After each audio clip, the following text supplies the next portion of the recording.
எல்லாருக்கும் வணக்கம். நம்ம இப்போ பார்க்க போறது புது பாடம் இது. இந்த பாடம் வந்து நம்மளுடைய டிஎன்பிஎஸ்சி குரூப் 1, குரூப் 2, குரூப் 4ல எல்லா எக்ஸாம்லயும் ரிப்பீட்டடா கொஸ்டின்ஸ் வந்துட்டே தான் இருக்கு.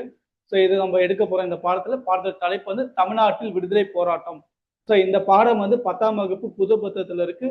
இதுல இருந்து கொஸ்டின்ஸ் ரிப்பீட்டடா வந்துட்டே இருக்கு. வரப்போற குரூப் 1, குரூப் 2, குரூப் 4ல 100% வரதுக்கான வாய்ப்புகள் ரொம்ப அதிகம். இது கண்டிப்பா கேட்பாங்க. பாருங்க. நம்ம கிளாஸுக்கு போறோம். இது வந்து ஸ்பீடு ரிவிஷன். நம்ம வந்து டாப் 100 லெசன்ஸ்ல இருந்து நம்ம எந்தெந்த எக்ஸாம் டிஎன்பிஎஸ்சியில் கேட்குற எல்லா எக்ஸாமும் செக் பண்ணி அதுலேருந்து எந்தெந்த லெசன்ஸ்ல இருந்து கொஸ்டின்ஸ் அதிகமாக வருதோ அதை நம்ம செலக்ட் பண்ணி டாப் 100ல இருந்து கொஸ்டின்ஸ் நம்ம எடுக்கிறோம். டாப் 100ல இன்னைக்கு நம்ம பார்க்க போற பாடம் வந்து 10ஆம் வகுப்புல தமிழ்நாட்டில் விடுதலை போராட்டம் அது இருக்கு. புது புத்தகம் இது. இப்போ அதை தான் பார்க்க போறோம். இது பார்ட் 1 வீடியோ. சரிங்களா? இப்போ போகிறோம் பாடத்துல. முதல்ல பார்க்க போது சென்னை வாசிகள் சங்கத்தை பத்தி பார்க்கலாம். சென்னை வாசிகள் சங்கம், அதாவது மெட்ராஸ் நேட்டிவ் அசோசியேஷன் சொல்லுவாங்க. இந்த சங்கம் வந்து 1852ல கஜுலு லட்சுமி நரசு அவங்க, அப்புறம் சீனிவாசர், அப்புறம் அவங்களுக்கு கூட சேர்ந்த சிலவங்க சேர்ந்துதான் இதை நிறுவுறாங்க. எதனா இந்த சென்னை வாசிகள் சங்கத்தை நிறுவுறாங்க. சென்னை வாசிகள் சங்கத்தை நிறுவுறவங்க யாருன்னா கஜுலு லட்சுமி நரசு அவங்களும் சீனிவாசர் இவங்க 2 பேரும் நிறுவுறாங்க. கூட சில பேர் இருக்கிறாங்க. 1852ல நிறுவுறாங்க. இது இந்த கொஸ்டின்ஸ் எக்ஸாம்ல கேட்டுட்டே இருப்பாங்க. வரப்போற எல்லா எக்ஸாம்ல நம்ம கேட்கலாம். சரிங்களா? எந்த வருடம் நிறுவுறாங்க சென்னை வாசிகள் சங்கம்னா 1852ல. இந்த அமைப்புல வணிகர்கள் மட்டும்தான் ரொம்ப அதிகமா இருக்கிறாங்க. எக்ஸாம்ல கேட்பாங்க. இந்த நிறுவனத்தில் வணிகர்கள் தான் அதிகமா உறுப்பினர் இருக்கிறாங்க. வருவாய்த்துறை அதிகாரிகளால விவசாயிகள் சித்திரவதை ஏற்படுவதற்கு வந்து அதற்கு எதிராக தான் இந்த அமைப்பை வந்து நடத்தி போராட்டத்து முக்கியமானது. அதாவது இவங்க என்ன பண்றாங்கன்னா, இந்த சென்னை வாசிகள் சங்கத்துல நிறைய பேர் வணிகர்கள் தான் இருக்கிறாங்க. இவங்க ரொம்ப முக்கியமானது என்ன போராட்டம் பண்றாங்கன்னா, வருவாய்த்துறை அதிகாரிகள் வந்து இந்த விவசாயிகளை நிறைய சித்திரவதை பண்றாங்க. அதுக்கு எதிராக இவங்க வந்து ஒரு போராட்டம் நடத்தினாங்க. அது வந்து ரொம்ப முக்கியமானது. இது இந்த அமைப்புடைய முயற்சியால் தான் சித்திரவதை ஆணையம் வந்து நிறுவுறாங்க. ரொம்ப கேட்பாங்க எக்ஸாம்ல. ரொம்ப முக்கியமானது. சரிங்களா? இந்த அமைப்பு எந்த மாதிரி சென்னை வாசிகள் சங்கம். இந்த சென்னை வாசிகள் சங்கம், இந்த சங்கம் இதனுடைய முயற்சியால தான் சித்திரவதை ஆணையம் வந்து நிறுவுறாங்க, உருவாக்குறாங்க. ஞாபகத்துல வச்சுங்க. இந்த அமைப்புடைய முயற்சியால தான் 1862க்கு பிறகு செயல்படுது. இந்த அமைப்பு எப்படின்னா 1862க்கு பிறகு இந்த சென்னை வாசிகள் சங்கம் வந்து அந்த அளவுக்கு ஒரு செயல் இல்லாம அழிஞ்சிருச்சு. முடிஞ்சிருச்சு அது. சரிங்களா? ரொம்ப முக்கியமானது. எக்ஸாம்ல கேட்பாங்க, ஞாபகத்துல வச்சுக்கோங்க. இது குரூப் 1லயும் வரும், குரூப் 2லயும், குரூப் 4லயும் வரும். எக்ஸாம்ல கேட்டுட்டே தான் இருக்கிறாங்க. மறந்துடாதீங்க. வரப்போற எக்ஸாம்ல 100% எதிர்பார்க்கலாம். இது நான் இப்ப எடுக்க போற லெசன்ஸ் எல்லாமே. சரிங்களா? நம்ம அடுத்தது என்ன பார்க்க போனா தேசியவாத பத்திரிகையுடைய தொடக்கங்களை பத்தி பார்க்க போறோம். ரொம்ப முக்கியமானது இது. தேசியவாத பத்திரிகைகளின் தொடக்கங்கள் த இந்து மற்றும் சுதேசி மித்ரன். இந்த 2 நியூஸ் பேப்பர் ரொம்ப முக்கியமானது. அதை பத்தி நம்ம விளக்கமா பார்க்கலாம். சரிங்களா? இப்ப பார்க்க போது தேசியவாத பத்திரிகைகளின் தொடக்கங்கள். சென்னையுடைய உயர் நீதிமன்றத்தில் முதல் இந்திய நீதிபதியாக நியமிக்கப்பட்டவர் யார்? டி முத்துசாமி. சென்னை உயர் நீதிமன்றத்தின் முதல் நீதிபதியாக நியமிக்கப்பட்டவர் டி முத்துசாமி தான். எந்த வருடம்னா 1872. எக்ஸாம்ல கேட்பாங்க, ஞாபகம் வச்சுங்க. சென்னை உயர் நீதிமன்றத்தின் முதல் நீதிபதியாக 1870 நியமிக்கப்பட்டவர் டி முத்துசாமி தான். இது பார்க்கறது ரொம்ப முக்கியமானது. இது எக்ஸாம்ல கேட்பாங்க, ஞாபகத்துல வச்சுக்கோங்க. சரிங்களா? உங்களுக்கு படிக்க நேரம் இல்லைனாலும் நம்ம பார்க்குற இந்த ரிவிஷனே போதும். புக்கில் இருக்கிற எல்லா கண்டென்ட்டுமே இதுல கொடுக்குறோம். சரிங்களா? ஸ்பீடு ரிவிஷனாகவும் இருக்கும், ஸ்பீடாகவும் இருக்கும். ஓகே. ஜி சுப்பிரமணியம், எம் வீராசாவாரி, அப்புறம் அதோட சேர்ந்து மொத்தம் 4 பேர்ல இணைந்துதான் 1878ல தி இந்து எனும் செய்தி பத்திரிகை தொடங்குறாங்க. யாருன்னா ஜி சுப்பிரமணியம், எம் வீராசாவாரி, அவரு கூட சேர்த்து மொத்தம் 4 நம்பர்கள். 10ஆம் வகுப்பு மொத்தமா முழுசா பார்க்குறோம். அதுல இருக்கிற கண்டென்ட் அப்படியே சொல்லிடுறோம். சரிங்களா? அதுக்கப்புறம் பார்ட் 2 வரும். பார்ட் 2, பார்ட் 3 கூட வருதுல. சரி, இப்போ நம்ம பார்க்க போறது இந்த இந்து நியூஸ் பேப்பரை யார் வந்து தொடங்குறான்றத பார்க்குறோம். ஜி சுப்பிரமணிய ஐயர் அவரோ, அப்புறம் எம் வீராசாரி, இவங்க 2 பேரு கூட 4 பேர் இருக்கிறாங்க. இவங்கெல்லாம் இணைந்துதான் 1872ல இந்து பத்திரிகை தொடங்குறாங்க. அப்புறம் 1891ல ஜி சுப்பிரமணியம் அவர் வந்து சுதேசி மித்ரன் என்ற தமிழ் பருவ இதை தொடங்குறாரு. சுதேசி மித்ரன் எந்த தொடங்குறாருன்னா 1891ல ஜி சுப்பிரமணியம் தான் தொடங்குறாரு. தி ஹிந்து நியூஸ் பேப்பர் அந்த இதை வந்து அந்த பத்திரிகை வந்து எப்ப தொடங்கினாலும் 1878. 78. இது வந்து சுதேசி மித்ரன் வந்து 1891 ஜி சுப்பிரமணியம் தொடங்குறாரு. ஞாபகத்துல வச்சுங்க, எக்ஸாம்ல கேட்பாங்க. 1899 சுதேசி மித்ரன் 4 தான் மாறுது. சுதேசி மித்ரன் எப்படி மாறுது? 4 தான் மாறுது. இது எக்ஸாம்ல கேட்டிருக்காங்க. நம்ம ரிவிஷன் பண்றது எல்லாமே எக்ஸாம்ல கண்டிப்பா எதிர்பார்க்க வேண்டிய கொஸ்டின்ஸ் எல்லாமே தான். சரிங்களா? 1899 சுதேசி மித்ரன் என்னவா மாறுது? 4 தான் மாறுது. சரிங்களா? ஞாபகத்துல வச்சுக்கோங்க. இந்திய Patriot, South Indian Mail, Madras, Standard, அப்புறம் தேசாபிமானி, விஜயா, சூரியோதயம், இந்தியா போன்ற உள்நாட்டு பத்திரிகைகளுக்கு தொடங்குவதற்கு ரொம்ப ஒரு ஊக்கமா இருந்ததே வந்து இந்த இந்துவும் சுதேசி மித்ரன், இந்த 2 இதை மட்டும் தான் ரொம்ப முக்கியமானது. சரிங்களா? திருப்பி சொல்றேன், சுதேசி, அதாவது இந்த இந்துவும் சுதேசி மித்ரன் இந்த 2மே தான் வந்து ரொம்ப ஊக்கமா இருந்துச்சு. ஏன்னா இதுக்கப்புறம் தான் சில பத்திரிகைகள்லாம் உருவாக்குறாங்க. இந்த 2 பத்திரிகை அப்புறம் உருவாக்குறதா இவங்க தான். Indian Patriot, South Indian Mail, Madras Standard, அதாவது மெட்ராஸ் ஸ்டாண்டர்ட் சொல்லுவாங்க. அப்புறம் தேசாபிமணி, விஜயா, சூரியோதயம், இந்தியா, இதெல்லாம் வருது. ஸோ ஊக்கம் கொடுக்குறாங்க. சரிங்களா? ரொம்ப முக்கியமானது, எக்ஸாம்ல கேட்பாங்க. திருப்பி ஞாபகம் வச்சுங்க. நான் கேட்கிறேன், சுதேசி மித்ரன் என்ற இதை தொடங்குறது 1891 தொடங்குறாங்க. யார் தொடங்குறாருன்னா ஜி சுப்பிரமணியம் தான் தொடங்குறாரு. அப்புறம் 1899 சுதேசி மித்ரன் ஒரு 4 இதையா மாறுது. எக்ஸாம்ல கேட்பாங்க, ஞாபகத்தில் வச்சுக்கோங்க, தேர்வில் எதிர்பார்க்கலாம். அதுக்கப்புறம் சென்னை மகாஜன சபை பத்தி பார்க்க போறோம். சென்னை மகாசனை, இதெல்லாம் ரொம்ப கேட்டுட்டே இருப்பாங்க. நம்ம பார்க்கறது ஸ்பீட் ரிவிஷன் டாப் 100 லெசன்ஸ்ல இன்னைக்கு நம்ம பார்த்துட்டு இருக்கிறோம். சரிங்களா? 10ஆம் வகுப்பு புத்தகத்துல இருந்து நம்ம ரிவிஷன்ஸ் பார்த்துட்டு இருக்கிறோம். சென்னை மகாஜன சபை பத்தி பார்க்கலாம். அடுத்தது, தென்னிந்தியாவில் ஒரு தெளிவான ஒரு தேசிய நோக்கங்களுடன் துவங்கப்பட்ட தொடக்க கால அமைப்பு தான் இந்த சென்னை மகாஜன சபை. சென்னை மகாஜனம் எப்படின்னா, அவங்களுக்குன்னு ஒரு தெளிவான ஒரு நோக்கம் இருக்கு. சரிங்களா? ஞாபகத்தை வச்சுங்க. முதலாம் தலைமுறையை சேர்ந்த தேசியவாதிகளுக்கு இந்த அமைப்பு தான் ஒரு பயிற்சி களமா இருந்துச்சு. முதல் தலைமுறையை இந்த தேசியவாதிகளா இருக்காங்களா, அவங்களுக்கு இதுதான் ஒரு பயிற்சி கொடுக்கிற இடமா மாறுச்சு. 1884 மே 16 எம் வீரராகச்சாரி, பி அனந்தசார்லு, பி ரங்கையா, அப்புறம் சிலரால் நிறுவப்பட்டது இந்த சென்னை மகாஜன சபை. சரிங்களா? சென்னை மகாஜன சபை யார் நிறுவுறாங்க அப்படிங்கும் போது இவங்க கூட சில பேரும் நிறுவுறாங்க. சரிங்களா? எந்த வருடம் நிறுவாங்க? சென்னை மகாஜன சபை 1884 மே மாசம் 16ஆம் நாள் நிறுவுறாங்க சென்னை மகாஜன சபை. எக்ஸாம்ல கேட்பாங்க, ஞாபகத்தில் வச்சுக்கோங்க. நிறுவுறவங்க யாரு? உருவாக்குறாங்க எம் வீராச்சாரி, பி அனந்தசாரி, அப்புறம் பி ரங்கையா, இவங்க 3 பேர் நிறுவாங்க. சரிங்களா? சென்னை மகாஜன சபையின் முதல் தலைவர் யாருன்னு கேட்பாங்க. யார் முதல் தலைவர்? P Rangaiah. So P Rangaiah தான் சென்னை மகாஜன சபையினுடைய முதல் தலைவர். ஞாபகத்தில் வச்சுங்க, எக்ஸாம்ல கேட்பாங்க. இப்போ சென்னை மகாஜன சபையினுடைய செயலாளர் யாருன்னு கேட்பாங்க. அனந்தசார்லு. சென்னை மகாஜன சபையினுடைய செயலாளர் அனந்தசார்லு. சரிங்களா? அப்புறம் இந்த சென்னை மகாஜன சபையினுடைய சில கோரிக்கைகளை பத்தி பார்க்க போறோம். இவங்களோட கோரிக்கைகள் என்னன்னா, குடிமைப்பணிக்கான தேர்வுகளை இங்கிலாந்திலும் இந்தியாவிலும் ஒரே சமயத்தில் நடத்தப்பட வேண்டும். இதெல்லாம் வந்து உங்களுக்கு கோரிக்கைகள் பார்க்கிறோம். அப்புறம் லண்டன் உள்ள இந்திய கவுன்சிலை மூடுறது, அப்புறம் வரிகளை குறைக்கிறது, ராணுவ குடிகளுக்கு அவங்களுடைய நிர்வாக தலைகளை குறைக்கிறது, இதெல்லாம் வந்து இந்த சபையினுடைய கோரிக்கைகளா இருந்துச்சு. சரிங்களா? அடுத்து நம்ம பார்க்க போறது தமிழ்நாட்டுடைய முக்கியமான தொடக்க கால மிதவாத தேசியவாதிகளை பத்தி பார்க்கலாம். ஸோ நம்ம பார்க்கறது எல்லாமே ரொம்ப முக்கியமானது ஸ்பீட் ரிவிஷன்.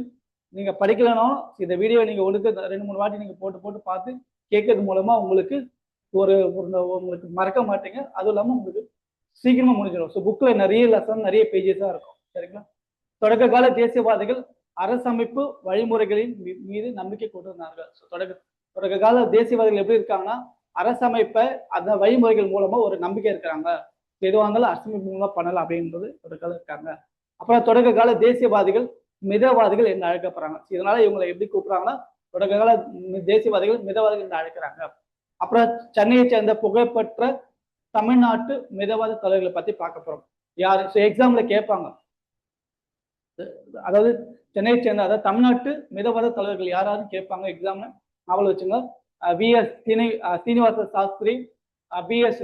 சிவசாமி, அப்புறம் வி. கிருஷ்ணசாமி, டி.ஆர். வெங்கட்ராமனர், அப்புறம் J. Natesan, T M. Madhavrao, S. Subramaniar, அதாவது எஸ். சுப்பிரமணியனார். ஸோ இவங்க எல்லாருமே மிதவாத தலைவர்கள். ஸோ தமிழ்நாட்டுடைய மிதவாத தலைவர்கள் ரொம்ப எக்ஸாம்ல கேட்பாங்க, மறந்துடாதீங்க, ஞாபகத்தில் வச்சுக்கோங்க. திருப்பி நான் ரிப்பீட் பண்றேன். சீனிவாச சாஸ்திரி, சிவசாமி, கிருஷ்ணசுவாமி, அப்புறம் T R. Venkataramanar, G. Natesan, T M. Madhavrao, S. Subramaniyanar.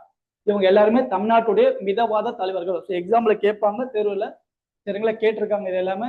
So அதுக்கப்புறம் மிதவாத அந்த காலகட்டத்தை பத்தி பார்க்க போறோம், சரிங்களா. ரொம்ப முக்கியமானது பார்க்கறது சென்னை மாகாண சபை போன்ற மாகாண அமைப்புகள் அகில இந்திய அளவிலான அமைப்புகள் நிறுவதுக்கு ஒரு வழிகோலியை தான் இதெல்லாம், சரிங்களா. அப்புறம் 1884 பிரம்மநாடு சபை கூடுது. 1884 டிசம்பர் மாசம் தான், ஞாபகத்தில் வச்சுங்க. பிரம்மநாடு சபை கூடுறது எப்பதான் 1884 டிசம்பர் மாசத்துல பிரம்மநாடு சபை கூடுறாங்க.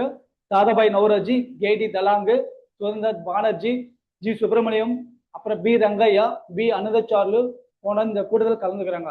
ஸோ இந்த பிரம்மநாடு சபை கூடுறது அதை கேட்பாங்க, எந்த வருடம் சொல்லி கேட்பாங்க. 1884 கூடுறாங்க, ஞாபகத்துல வச்சுக்கோங்க. அப்புறம் இந்த பிரம்மநாடு சபையில யார் யாரெல்லாம் கூடுறாங்கன்னும் போது கலந்து கொண்டாங்கன்னு கேள்வி கேட்பாங்க. Dadabhai Naoroji, K T Telang, Surendranath Banerjee, G Subramaniam, P Rangaiah, P Anandacharlu போன்ற இந்த கூடுதல் கலந்துக்கிறாங்க. எக்ஸாம்ல கேட்பாங்க இந்த கேள்வி, ஞாபகத்தில் வச்சுங்க. அப்புறம் தமிழ்நாட்டில இருந்து கலந்து கொண்டவர்கள் யாருன்னு கேட்பாங்க. தமிழ்நாட்டில இருந்து கலந்து கொண்டவர் இந்த சபையில, இந்த பிரம்மநாடு சபைக்கு தமிழ்நாட்டில இருந்து கலந்து கொண்டவர் ஜி சுப்பிரமணியம், பி ரங்கையா, அனந்தசார்லு. இவங்க எல்லாரும் தமிழ்நாட்டில இருந்து கலந்து கொண்ட இவங்க. ரொம்ப முக்கியமானது, தேர்வுல கேட்பாங்க. இந்திய தேசிய காங்கிரஸின் முதல் கூட்டம் எங்க நடைபெற்றது கேள்வி வரும். பம்பாயில நடைபெற்றது 1855. சரிங்களா. நம்ம பார்க்கறது ஸ்பீட் ரிவிஷனு. இந்திய தேசிய காங்கிரஸின் முதல் கூட்டம் எங்க நடைபெற்றது? பம்பாய் இடத்துல நடந்தது. அதனுடைய வருடம் 1885. ஞாபகம் வச்சுக்கோங்க. இதுல மொத்தம் கலந்து கொண்டவர்கள் 72 பிரதிநிதிகளை 22 பேர் வந்து சென்னை சேர்ந்தவர்கள். இதுவும் கேட்பாங்க. பம்பாயில முதல் இந்திய தேசிய காங்கிரஸ் முதல் கூட்டம் பம்பாயில தான் நடைபெற்றது 1885. இதுல மொத்தம் கலந்து கொண்ட எத்தனை பேர்னு கேட்பாங்க. 72 பேர் கலந்துக்கிட்டாங்க. அதுல தமிழ்நாட்டுல இருந்து எத்தனை பேர் கலந்துக்கிட்டாங்கன்னு கேள்வி கேட்பாங்க. ஞாபகம் வச்சுங்க, 22 பேர் கலந்துருக்காங்க. ரொம்ப முக்கியமானது, தேர்வுல கேட்பாங்க, சரிங்களா. அப்புறம் ஜி சுப்பிரமணியம் தனது எழுத்துக்கள் மூலமா வந்து ஒரு தேசியத்தை வந்து முன்னெடுக்கிறாரு, சரிங்களா. இதெல்லாம் ரொம்ப முக்கியமானது. அப்புறம் நௌரோஜி, அப்புறம் கோகலே ஆகியோர் அவங்களுக்கு இணையானவர் யாருன்னா ஜி சுப்பிரமணியம் தான். ஸோ நௌரோஜிக்கும் கோகலே ஆகியோருக்கு இணையானவர் தான் ஜி சுப்பிரமணியம். அப்புறம் இந்திய தேசிய காங்கிரஸ் 2வது மாநாடு 1886 கல்கத்தாவில் தாதாபாய் நௌரோஜியுடைய தலைமையில நடைபெற்றது. ஸோ இது கேட்பாங்க, எக்ஸாம்ல கேட்டிருக்காங்க, ஞாபகத்தில் வச்சுங்க. இந்திய தேசிய காங்கிரஸின் 2வது மாநாடு 1886 கல்கத்தாவில் தாதாபாய் நௌரோஜி அவருடைய தலைமையில தான் நடைபெற்றது. எக்ஸாம்ல கேட்பாங்க. 2வது காங்கிரஸ், அதாவது இந்திய தேசிய காங்கிரஸில் 2வது மாநாடு எந்த இடத்துல நடந்ததுன்னு கேட்பாங்க. கல்கத்தா நடைபெற்றது. எந்த இடம்னு கேள்வி கேட்பாங்க. 1886 நடைபெற்றது. யாருடைய தலைமையில் நடைபெற்றதுன்னு கேட்பாங்க. தாதாபாய் நௌரோஜியுடைய தலைமையில் நடைபெற்றது கேட்பாங்க. அப்புறம் இந்திய தேசிய காங்கிரஸ் 3வது மாநாடு கேட்பாங்க. ஸோ இந்திய தேசிய காங்கிரஸ் உடைய 3வது மாநாடு பக்ரூதுடைய தலைமையில 1887 சென்னையில 1000 விளக்குல மக்கீஸ் தோட்டத்தில் நடைபெற்றது. ஞாபகத்தில் வச்சுங்க, இதுவும் கேட்பாங்க தேர்வுல. ரொம்ப முக்கியமானது. இந்திய தேசிய காங்கிரஸ் 3வது மாநாடு எந்த இடத்துல நடைபெற்றது? சென்னையில நடைபெற்றது. எந்த இடம்னா சென்னையில 1000 விளக்கு 1000 லைட் இருக்குல்ல, அந்த இடத்துல மக்கீஸ் தோட்டத்தில் நடைபெற்றது. இது 3வது மாநாடு. அது இந்திய தேசிய காங்கிரஸ் 3வது மாநாடு நடைபெற்றது. இந்த இந்திய தேசிய காங்கிரஸ் 3வது மாநாடு யாரோட தலைமை நடைபெற்றதுன்னு கேள்வி கேட்பாங்க. யாரோட தலைமைனா பக்ரூதியுடைய தலைமையில் நடைபெற்றது. ரொம்ப முக்கியமானது இந்த கேள்வி, ஞாபகத்தில் வச்சுக்கோங்க.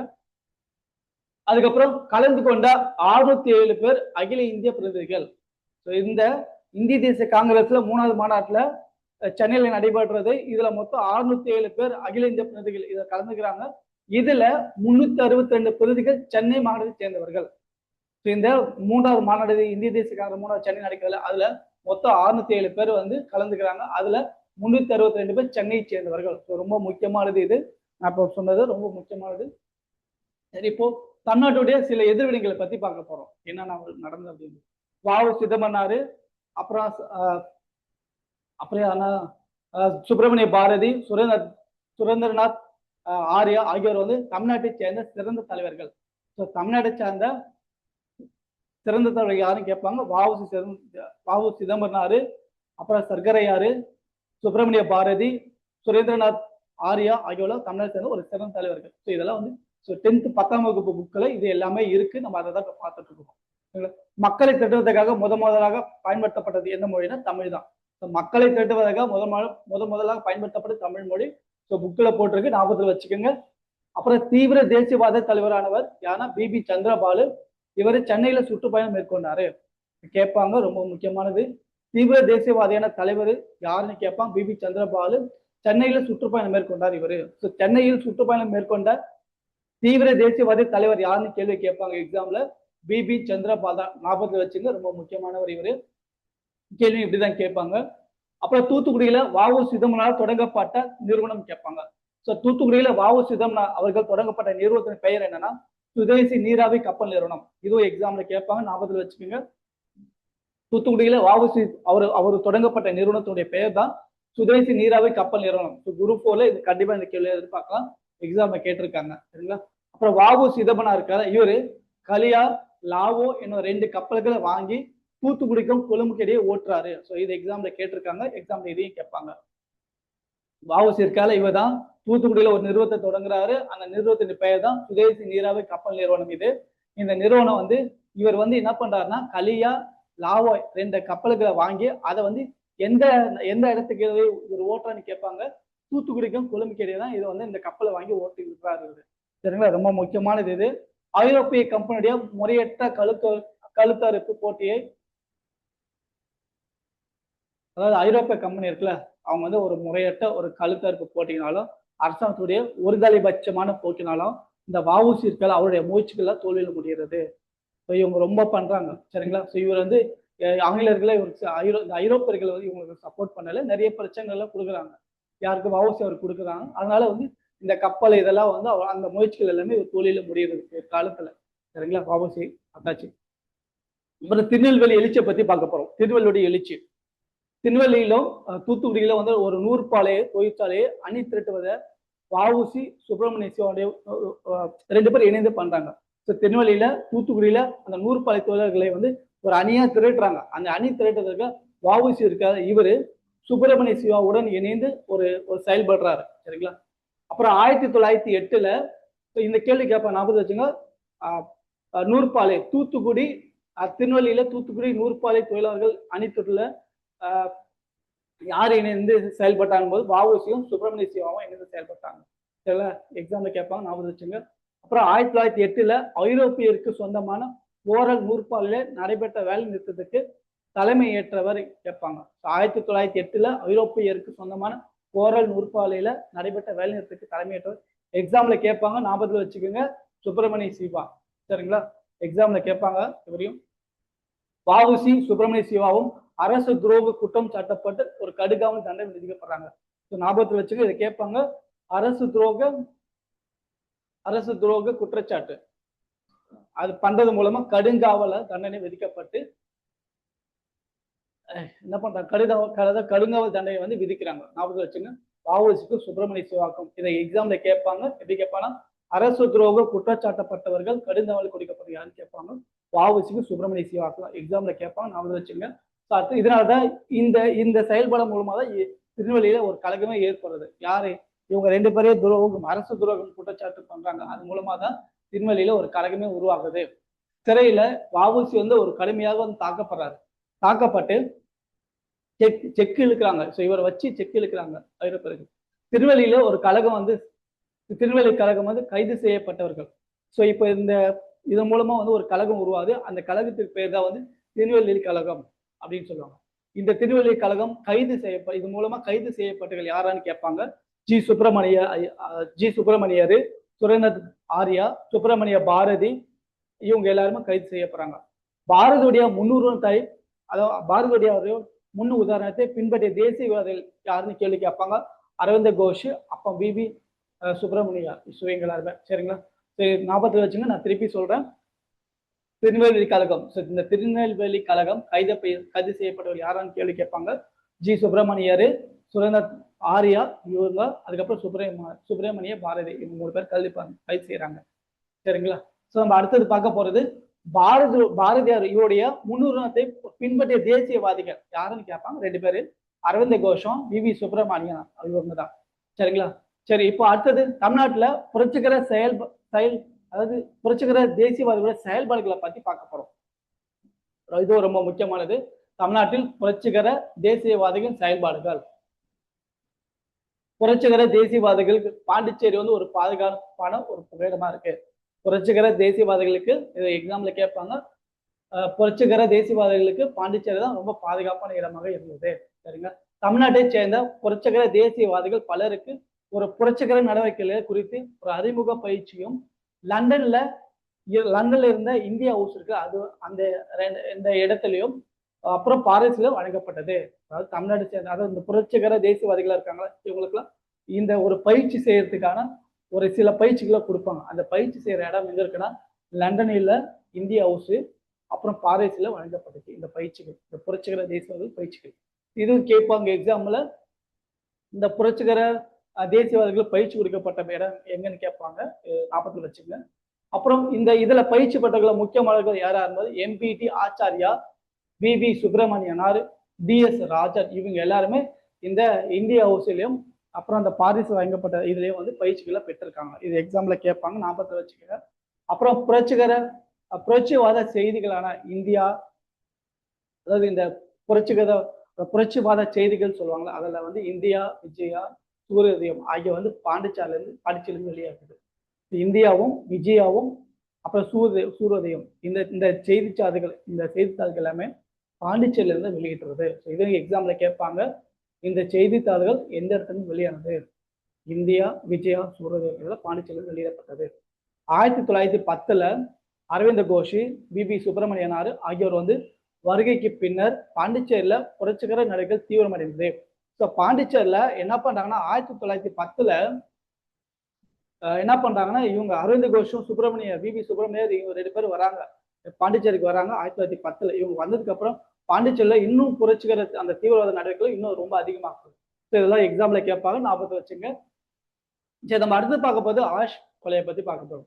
ஆஷ் கொலையும் ரொம்ப முக்கியமானது, எக்ஸாம்ல கேட்பாங்க, ஞாபகத்தில் வச்சுங்க. ஆஷ் கொலை. பாரத மாதா சங்கம் 1904 நீலகண்ட பிரம்மச்சாரி மற்றும் சிலரும் இந்த ரகசிய அமைப்பை உருவாக்குறாங்க. சரிங்களா? ஆஷ் படுகொலை பத்தி பார்க்க போறோம். பாரத மாதா சங்கம் யார் உருவாக்குறாங்கன்னா 1904 நீலகண்ட பிரம்மச்சாரி அப்புறம் சிலர் எல்லாம் இந்த ரகசிய அமைப்பை உருவாக்குறாங்க. ஆங்கில அதிகாரிகளை கொல்வது இந்த அமைப்புடைய ரொம்ப முக்கியமான நோக்கம். 10ஆம் வகுப்பு புது புத்தகத்திலிருந்து இந்த பாடத்தை பார்த்துருக்கிறோம். விடுதலை போராட்டத்தில் தமிழ்நாட்டு பங்குல ஸ்பீட் ரிவிஷனை பத்தி பார்த்துருக்கிறோம். சரிங்களா? பாரத மாதா சங்கம் தொடங்கப்பட்ட ஆண்டு கேட்பாங்க, 1904 தொடங்கப்பட்டுச்சு. எக்ஸாம்ல கேட்பாங்க, ஞாபகம் வச்சுங்க. இந்த அமைப்பை இந்த நீலகண்ட பிரம்மச்சாரிக்கார் இவரும் சில பேரும் சேர்ந்த இந்த அமைப்பை உருவாக்குறாங்க. டைரக்டா கேள்வி கேட்பாங்க. பாரத மாதா சங்கத்தை உருவாக்கியவர் யாருன்னு கேள்வி கேட்பாங்க, நீலகண்ட பிரம்மச்சாரி. எந்த வருடம்னா 1904. இந்த அமைப்புடைய நோக்கமே வந்து ஆங்கில அதிகாரிகளை கொள்வதே நோக்கம். செங்கோட்டையை சேர்ந்தவர் தான் வாஞ்சிநாதன். வாஞ்சிநாதன் யார், எந்த இடத்தை சேர்ந்தவர்? செங்கோட்டை. பாரத மாதா சங்கத்தால் தூண்டப்பட்டவர் யாருன்னா வாஞ்சிநாதன். ஞாபகத்தில் வச்சுங்க, இது எக்ஸாம்ல கேட்பாங்க திருப்பியும். பாரத மாதா சங்கத்தை தூண்டப்பட்டவர் யாருன்னா வாஞ்சிநாதன். அவருக்கு இன்ட்ரெஸ்ட் வந்திருக்கு, வாஞ்சிநாதனுக்கு இன்ட்ரெஸ்ட் வந்து பாரத மாதா சங்கத்தால் தூண்டப்பட்டுதான் செயல்பட்டு இருக்காரு பிற்காலத்தில். அப்புறம் 1911 ஜூன் 17 1911 ஜூன் 17 திருநெல்வேலி மாவட்ட ஆட்சியர் ராபர்ட் WDE ஆஷ் என்பவரை மணியாச்சி ரயில் நிலையத்துல சந்திப்புல சுட்டுக் கொள்றாரு. எக்ஸாம்ல கேட்பாங்க, இதெல்லாம் ரொம்ப முக்கியமானது. திருநெல்வேலியுடைய மாவட்டத்துடைய ஆட்சியர் யாருன்னா ராபர்ட் WD ஆஷ் அவர்தான். புரியுதுங்களா? இவரை மணியாச்சி ரயில் சந்திப்புல சுட்டுக் கொள்றாரு. யார் சுட்டுக் கொள்றாருன்னு கேட்பாங்க, ஞாபகம் வச்சுங்க. வாஞ்சிநாதன் தான். 1911 ஜூன் மாசம் 17 எக்ஸாம்ல கேட்பாங்க, ஞாபகத்தில் வச்சுக்கோங்க. பின்னர் இந்த வாஞ்சிநாதன் வந்து தன்னைத்தானே சுட்டுக் கொள்றாரு. இவர் என்ன பண்றாருன்னா, இந்த மணியாச்சி அந்த ரயில் நிலையத்துல அந்த மாவட்ட ஆட்சியர் அவர் வந்து சுட்டுக் கொள்றாரு. சுட்டுக் கொள்றப்ப தன்னைத்தானே இவரும் சுட்டுக் கொள்றாரு. ரொம்ப முக்கியமானது, எக்ஸாம்ல வந்து கேட்பாங்க, கண்டிப்பா ஞாபகத்தில் வச்சுங்க. சரிங்களா? நம்ம அடுத்தது பார்க்க போறது அன்னிபெசன்ட் எம்ஐஆரும் தன்னாட்சி இயக்கத்தை பத்தி பார்க்க போறோம். ரொம்ப முக்கியமானது. நம்ம பார்க்கறது எல்லாமே ஸ்பீடு ரிவிஷன். டாப் 100 லெசன்ஸ்ல இருந்து மொத்தம் 6ல இருந்து 12th வரைக்கும் இருக்கிற மொத்த லெசன்ஸ்ல எக்ஸாம்ல டிஎன்பிசி குரூப் 1, குரூப் 2, குரூப் 4ல எக்ஸாம்ல கேட்க வேண்டிய ரொம்ப முக்கியமானது, கேட்டுக்கிட்டே இருக்கிற நிறைய கொஸ்டின்ஸ் எக்ஸாம்ல கேட்பாங்க. அதுல இருந்து முதல்ல ஒரு 100 லெசன்ஸ் எடுத்திருக்கிறோம். அதுல இருந்து தான் ஒரு லெசன் தான் இப்ப பார்த்துட்டு இருக்கிறோம். சரிங்களா? இன்னைக்கு நம்ம பார்த்துக்குது 10ஆம் வகுப்புல புது புத்தகத்துல இருந்து பார்த்துட்டு இருக்கிறோம். சரிங்களா? இப்ப பாடத்துக்கு போறோம். அன்னிபெசன்ட் அம்மையாரை பத்தி தன்னாட்சி இயக்கத்தை பத்தி பார்க்க போறோம். சரிங்களா? பிரம்மஞான சபையுடைய தலைவர் யாரும் அன்னிபெசன்ட் தான். பிரம்மஞான சபையுடைய தலைவர் எக்ஸாம்ல கேட்பாங்க, ஞாபகத்தில் வச்சுக்கோங்க. அன்னிபெசன்ட் இவங்க வந்து அயர்லாந்து பெண்மணி. அன்னி பெசன்ட் அம்மையாருடைய நேட்டிவ் பிளேஸ் அயர்லாந்து. எக்ஸாம் ஞாபகத்தில் வச்சுங்க, எக்ஸாம்ல கண்டிப்பா கேட்பாங்க. அயர்லாந்துடைய தன்னாட்சி அமைப்புகளை அதை பற்றி தான் தன்னாட்சி இயக்கத்தை முன்வந்து அன்னி பெசன்ட். அயர்லாந்துல தன்னாட்சி அமைப்பு எப்படி இருக்கோ அதே மாதிரி தன்னாட்சி இயக்கத்தை இந்தியாவில் வரணும்ன்றது செயல்படுத்தியவர் அன்னி பெசன்ட் தான். 1916 தன்னாட்சி இயக்கத்தை, அதாவது ஓம் ரூல் லீக் சொல்லுவாங்க, இந்த தன்னாட்சி இயக்கத்தை தொடங்கி ஒரு அன்னி பெசன்ட். அன்னி பெசன்ட் அம்மையார் தன்னாட்சி இயக்கத்தை எந்த வருடம் தொடங்கியார் கேள்வி கேட்பாங்க தேர்வுல. ஞாபகத்தில் வச்சுங்க, 1916 சரிங்களா? ஞாபகத்தில் வச்சு எக்ஸாம்ல கேட்பாங்க. அகில இந்திய அளவில் தன்னாட்சி வழங்கப்பட வேண்டும் என கோரிக்கையை முன்னெடுத்து சென்றவர் அன்னி பெசன்ட் தான். அகில இந்திய அளவுல தன்னாட்சி அமைப்பை, அதாவது தன்னாட்சி அமைப்பை வழங்கப்பட வேண்டும் என்ற கோரிக்கை இந்தியா லெவல்ல வந்து செயல்படுத்தி கொண்டு போறாரு அந்த கருத்தை. யாருன்னா அன்னி பெசன்ட். ஞாபகம் வச்சுங்க, அன்னி பெசன்ட் இவருக்கு இந்த செயல் திட்டத்துல சில பேர் வந்து ஹெல்ப் பண்றாங்க, துணை நின்று செயல்படுத்துறாங்க. யாருன்னா GS அருண்கடலே, BP Wadia, CP Ramasamy இவங்களா இணைந்துதான் என்ன பண்ணாங்க, அன்னி பெசன்ட் அம்மையாருக்கு வந்து உதவி செய்யறாங்க. சரி, எக்ஸாம்ல கேட்பாங்க, ஞாபகத்தில் வச்சுக்கோங்க. நான் திருப்பி சொல்றேன், நம்ம பார்க்கறது அன்னி பெசன்ட் அம்மையார். அன்னி பெசன்ட் அம்மையார் பெருமை சபையின் தலைவர் அவர் தான். ஞாபகம் வச்சுக்கோங்க, இவங்க வந்து அவர் அயர்லாந்து பெண்மணி. சரிங்களா? அன்னி பெசன்ட் அம்மையார் தொடங்கிய செய்தித்தாள்களை பத்தி பார்க்கலாம். அன்னி பெசன்ட் அம்மையார் தொடங்கிய செய்தித்தாள்கள் நியூ இந்தியா, காமன்வெல்த். எக்ஸாம்ல கேட்டுட்டே இருக்காங்க, திருப்பியும் கேட்பாங்க, ஞாபகத்தில் வச்சுங்க. அன்னி பெசன்ட் அம்மையார் தொடங்கிய செய்தித்தாள்கள் நியூ இந்தியா, காமன்வெல்த். சரிங்களா?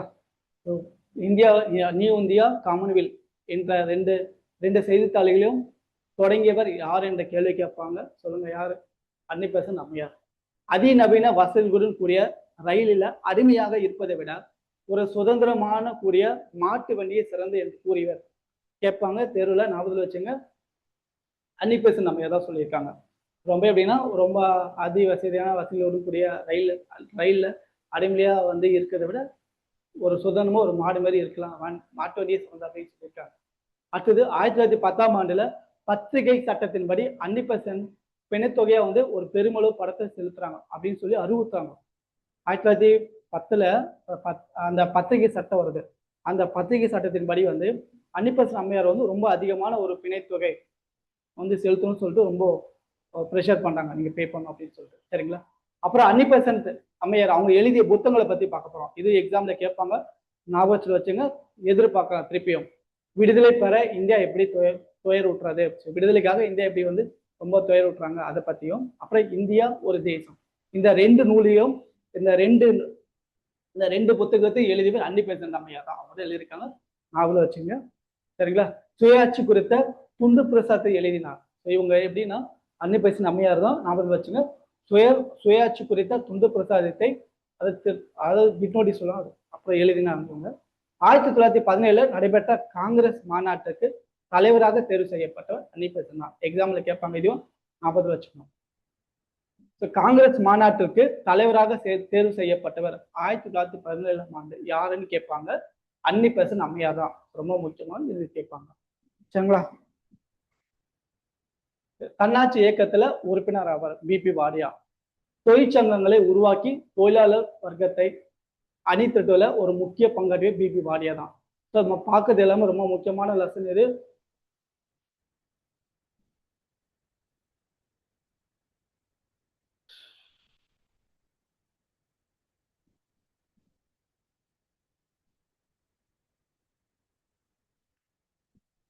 நம்ம ரொம்ப பார்க்கறது எல்லாமே ரொம்ப முக்கியமானது. தென்னிந்தியா, அடுத்தது நம்ம பார்க்க போறது தென்னிந்திய நல உரிமை சங்கத்தை பத்தி பார்க்கணும்.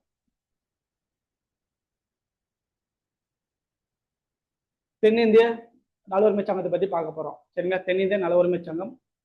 இந்த தென்னிந்திய நல உரிமை சங்கம் 1918 சென்னையில திராவிட கழகம் உருவாக்கப்பட்டுச்சு. நம்ம பார்க்க போறது தென்னிந்திய நல உரிமை சங்கம். சரிங்களா? ரொம்ப முக்கியமான இதுவும் தென்னிந்திய நல உரிமை சங்கம் 1912 சென்னை திராவிட கழகம் உருவாக்கப்பட்டது. ஒரு நிமிஷம்.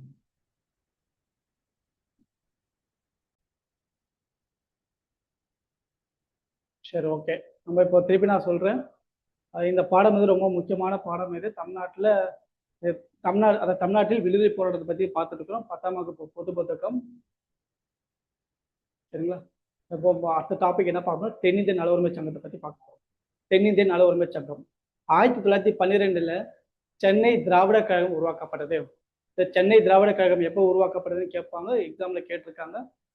நம்ம பார்க்குறது எல்லாமே ரொம்ப முக்கியமான கொஸ்டின்ஸ், எல்லாமே தெரியல 100% எதிர்பார்க்கலாம். வரப்போற எக்ஸாம்லேயே வரும் இது. 1912 தான் சென்னை திராவிட கழகம் உருவாக்கப்பட்டது. எக்ஸாம்ல கேட்பாங்க.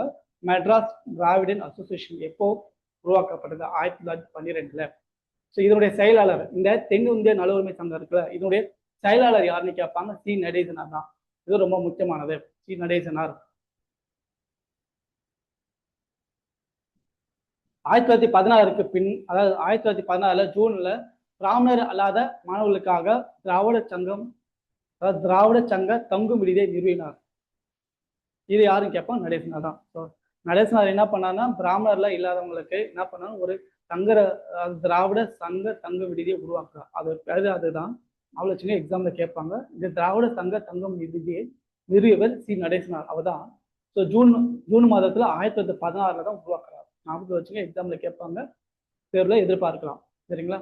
அடுத்தது 1916 November 20 P Thyagarayar, T M. Nair, C Natesanar ஆகியோர் வந்து தலைமையில மொத்தம் 30 பிராமணர் அல்லாத தலைவர்கள் சென்னை விக்டோரியாவுடைய பொது அரங்கில் கூடுறாங்க. ஞாபகம் வச்சுங்க, அந்த சென்னையுடைய விக்டோரியா பொது அரங்கில் கூடுறாங்க. எத்தனை பேர் கூடுறாங்கன்னா 1916 நவம்பர் 20 யார் யார் கூடுறாங்கன்னா, தியாகராயரு, டி.எம். நாயரு, சி நடேசனார் இவங்க எல்லாம் தலைமையில ஒரு 30 பேருக்கு மேல ஒரு பிராமணர் இல்லாதவர்கள் இவங்க கலக்குறாங்க, அது கலந்து கொள்றாங்க. சரிங்களா? அப்புறம் தென்னிந்திய நல உரிமை, இதுதான் வந்து தென்னிந்திய நல உரிமை சங்கம் வந்து உருவாகிறது. இவங்கெல்லாம் கூடிதான் ஒரு சங்கத்தை உருவாக்குறாங்க 1914. அது பேர் தான் சென்னை தென்னிந்திய நல உரிமை சங்கம். ஞாபகத்தில் வச்சுங்க, சவுத் இந்தியன் லிபரல் ஃபெடரேஷன். சரிங்களா? எக்ஸாம்ல கேட்பாங்க, கண்டிப்பா இது எதிர்பார்க்கலாம். P Thyagarayar, T M. Nair, C Natesanar இவர்கள் ஆங்கிலத்துல ஜஸ்டிஸ், அதாவது நீதின்னு சொல்லுவாங்க. அப்புறம் தமிழ்ல திராவிடனு, தெலுங்குல ஆந்திர பிரகாசியா என்ற 3 செய்தியாளர்கள் தொடங்குறாங்க. தியாகராயர், டி.எம். நாயர், நடேசனார் இவங்க 3 பேரும் இவங்கெல்லாம் என்ன பண்ணாங்கன்னா, ஆங்கிலத்துல ஜஸ்டிஸ் இந்த செய்தித்தாளை தொடங்குறாரு. தமிழ்ல திராவிடனு, தெலுங்குல ஆந்திர பிரகாசியா. எக்ஸாம்ல கேட்பாங்க, ஞாபகம் வச்சுங்க. அப்புறம் பின்னாடி ஆங்கில நாளிதழ் பெயர் வந்து கட்சியின் பெயரா நீதி கட்சின்னு மாத்துறாங்க. இவங்க என்ன பண்றாங்கன்னா, பின்னாடி பிற்காலத்துல என்ன பண்ணாங்கன்னா, இவங்களுடைய ஆங்கில நாளிதழ் பேப்பர் இருக்குல்ல, செய்தித்தாள் இருக்குல்ல, அவருடைய பேர் தான் ஜஸ்டிஸ். அதை தான் இவங்க என்ன பண்ணாங்க, நீதி கட்சியின் பேரை மாத்திக்கிறாங்க. சரிங்களா? அப்புறம் சென்னை அரசாங்கம் வந்து நீதி கட்சி ஆதரிக்கிறது. சென்னை அரசாங்கம் என்ன பண்ணுதுன்னா, நீதி கட்சி ஆதரிக்கிறது. இது எக்ஸாம்ல கேட்பாங்க, ஞாபகம் வச்சுக்கோங்க. அடுத்து நம்ம பார்க்க போறது 1920 நடத்தப்பட்ட தேர்தல்களை காங்கிரஸ் புறக்கணித்தது. எக்ஸாம்ல கேட்பாங்க. காங்கிரஸ் தேர்தலை புறக்கணித்தது எப்பன்னு கேட்பாங்க, 1920. சட்டமன்றத்துல மொத்தம் 98 இடங்கள்ல 63ல நீதி கட்சி வெற்றி பெற்றது. எக்ஸாம்ல கேட்டிருக்காங்க. மொத்தம் வந்து 98 இடங்கள் இருக்கு. இந்த 98 இடத்துல 63 இடத்துல நீதி கட்சி வெற்றி பெற்றுச்சு. அதுவும் எக்ஸாம்ல கேட்பாங்க. எத்தனை இடத்துல? இந்த எக்ஸாம்ல, அதாவது இந்த இந்த இந்த அதாவது என்ன பண்றாங்கன்னா, இவங்க தேர்தல் நடத்துறாங்க. 1920 நடத்தப்பட்ட தேர்தலை காங்கிரஸ் வந்து காங்கிரஸ் வந்து இந்த தேர்தலில் பங்கேற்கல. அதனால வந்து இந்த நீதி கட்சி வந்து தேர்தலில் பங்கேற்கிறாங்க. தேர்தலில் பங்கேற்று 98 இடத்துல 63 இடத்துல நீதி கட்சி வெற்றி பெறுறது. இன்னும் கேட்பாங்க, முக்கியமானது இது. அப்புறம் நீதி கட்சியோட முதலாவது முதலமைச்சர் யார்? சுப்பராயலு தான். சுப்பராயலு தான் நீதி கட்சியின் முதலாவது முதலமைச்சர். எக்ஸாம்ல கேட்பாங்க, ஞாபகம் வச்சுங்க.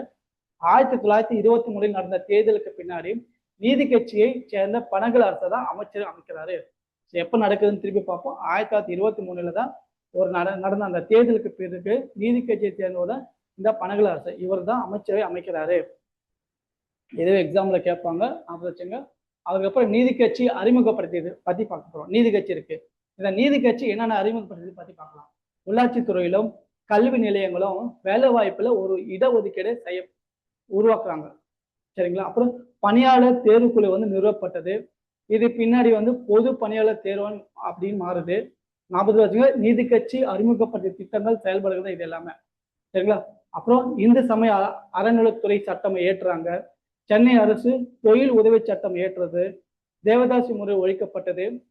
ஏழை எளிய மக்கள் வீடு கட்டி கொள்றதுக்கு அப்புறம் புறம்போக்கு நிலங்களை பட்டா செய்யப்பட்டு வாங்கப்பட்டது. அப்புறம் கல்வி கட்டண சலுகைக்கு கொடுக்கிறது. கல்வி உதவித்தொகை வழங்குறது. மதிய உணவு திட்டம், இது எல்லாமே வந்து நீதி கட்சி அறிமுகப்படுத்திய செயல்பாடுகள் திட்டங்கள். ஞாபகத்தில் வச்சுங்க, இது எக்ஸாம்ல கேட்பாங்க. நீதி கட்சிக்கு அறிமுகப்படுத்தி திருப்பி பார்ப்போம். உள்ளாட்சி துறையிலும் கல்வி நிலையங்களும் வேலை வாய்ப்புல இடஒதுக்கீடை உருவாக்குறாங்க. இவங்க தான் பணியாளர் தேர்வு குழுவை அது உருவாக்குறாங்க. இது பின்னாடி வந்து பொது பணியாளர் தேர்வு அப்படின்னு மாத்துறாங்க. அப்புறம் இந்து சமய அறநிலையத்துறையை வந்து சட்டத்தை ஏற்றுறாங்க. சென்னை அரசு தொழில் உதவி சட்டம் இயற்றியது. தேவதாசி முறை ஒழிக்கப்பட்டது. ஏழை எளிய மக்களுக்கு வீடு கட்டி கொள்றதுக்கு புறம்போக்கு நிலங்களை வந்து பட்டா செய்து வழங்கி கொடுக்குறாங்க. கல்வி கட்டண சலுகைகள் கொடுக்குறாங்க. கல்வி உதவித்தொகையை வழங்குறாங்க. அப்புறம் மதிய உணவு திட்டத்தை கொண்டு வராங்க. இது எல்லாமே நீதி கட்சியுடைய அறிமுகப்படுத்த திட்டங்கள் செயல்பாடுகள் எல்லாமே.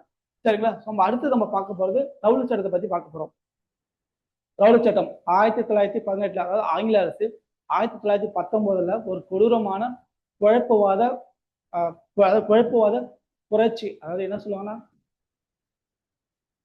ஆங்கில அரசு வந்து 1919 ஒரு ரொம்ப கொடூரமான வச்சுக்கலாம், கொடூரமான ஒரு குழப்பமான ஒரு குற்ற சட்டத்தை ஏற்றுறது. அது என்ன ரொம்ப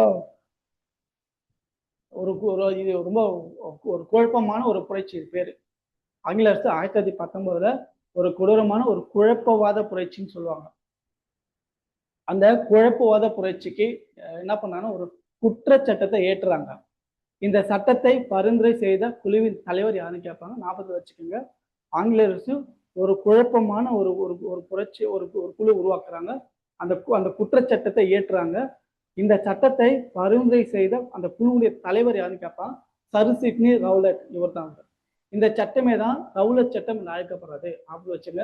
இந்த ரவுலட் சட்டம் மூலம் விசாரணைகள் இல்லாமலேயே யாரை வேண்டுனாலும் பயங்கரவாதி குற்றத்தை சாட்டி அரசு என்ன பண்ணுவாங்கன்னா அவங்கள அந்த நபர்களை சிறையில் அடைக்கலாம். ரொம்ப முக்கியமானது இது. இதுக்கு பேர் தான் ரவுலட் சட்டம். அப்படி வச்சுக்கணும், ரவுலட் சட்டம். அடுத்தது நம்ம பார்க்க போது ரவுலட் சத்தியாகிரகத்தை பத்தி பார்ப்போம். அது என்ன ரவுலட் சத்தியாகிரகம் ஆல்ரெடி படிச்சிருப்பீங்க, பார்ப்போம்.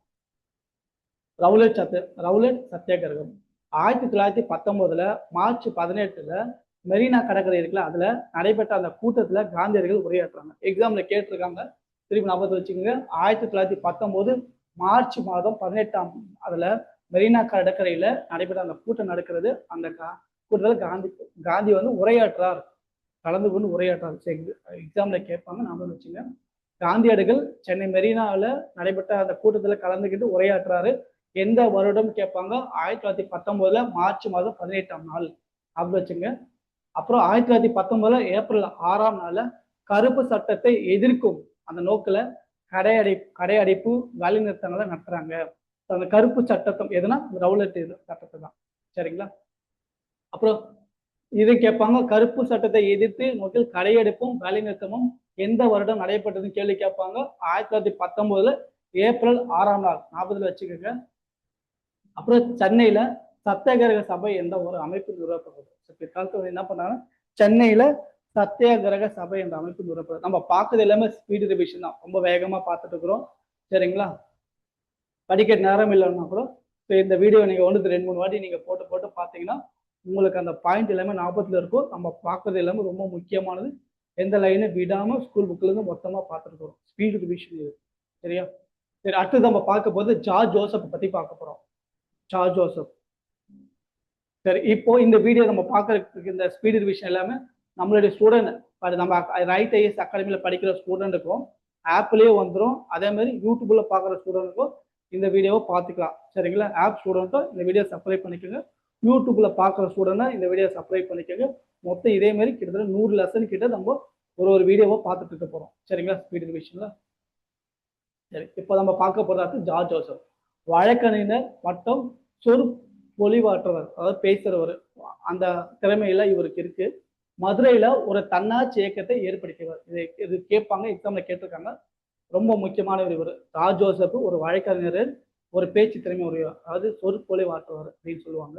இவர் வந்து ஒரு மதுரையில ஒரு தன்னாட்சி இயக்கத்தை ஏற்படுத்தினார். எக்ஸாம்ல கேட்பாங்க, ஞாபகம் வச்சுங்க. கன்ஃபியூஸ் ஆயிடுவோம், யாரு? சரிங்களா? கன்ஃபியூஸ் ஆயிடுவோம், ஞாபகத்தில் வச்சுங்க. அன்னி பேச நம்ம யாரும் இங்க நம்ம கன்ஃபியூஸ் ஆகாம பார்த்துக்கணும். மதுரையில தன்னாட்சி இயக்கத்தை ஏற்படுத்த யாரு என்ற கேள்வி கேட்பாங்க. ஜார்ஜ் ஜோசப் தான் ஏற்படுத்திருக்காரு. சரிங்களா? அப்புறம் செங்கனூர், கேரளாவில் ஆலப்புழா மாவட்டத்தில் பிறந்தவர்.